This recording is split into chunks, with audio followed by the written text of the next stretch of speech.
Praise the lord. ఆత్మీయ జీవితాన్ని బలపరచుట కొరకు ఒక చిన్న మాట.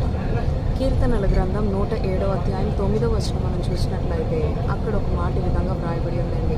ఏమని అంటే, ఏలయనగా ఆశగల ప్రాణమును ఆయన తృప్తిపరిచి ఉన్నాడు అని. నిజమే, మన ప్రభువైన యేసుక్రీస్తు మన ఆశగల ప్రాణాన్ని తృప్తిపరిచేవాడు.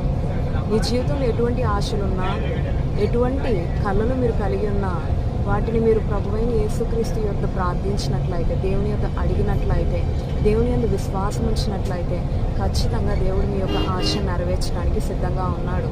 ఎందుకు అంటే ఆయన ఆశ గల ప్రాణాన్ని తృప్తిపరిచేవాడు, మేలులతో వారి హృదయాల్ని నింపేవాడు. కాబట్టి ప్రభువునే ప్రార్థిద్దాం, ప్రభుకే ప్రార్థిద్దాం, ప్రభు యందు విశ్వాసం ఉంచుతాం. తద్వారా దేవుని నుంచి మన యొక్క ఆశను నెరవేర్చుకుందాం. అటువంటి గొప్ప కృప మన ప్రభువైన యేసుక్రీస్తు మనకి దయచేయును గాక. ఆమేన్.